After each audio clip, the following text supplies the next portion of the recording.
umalis sa patambay-tambay pa to. Kita natin sa likod. Oop.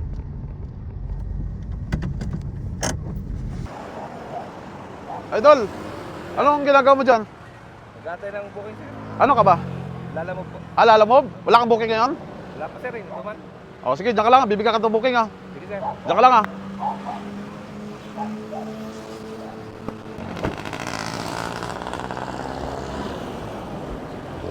O idol. Ah! Pakiatid mo na lang ha. Sige, sir. Saan po? Sa? Saan dadali?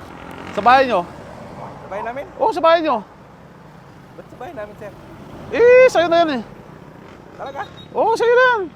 Ay, di ba wala kang booking? Wala nga, sir. O, di sakto may booking ka na. Dala mo sa bahay nyo ha. Sige, sir. Ha? Thank you, thank you. Okay? Ha? O, sakto, taga saan ka? Taga dito lang ako, sir. Malapit lang. Ah, taga Antipolo ka lang? Oo, sakto, yatid mo muna. At least may booking ka na, di ba? Okay na, sir. Ah. Okay, sir. Boundary na. Okay, sige na. Balat na. Thank you, sir. Ayusin mo muna yung bigas mo. Sige, sir. Yan. Sige na. Thank you, thank you. Ingat ha. Ingat, ingat. Sige ba? Balat na. Sir, thank you. Sige, sige, sige. Ingat, ingat.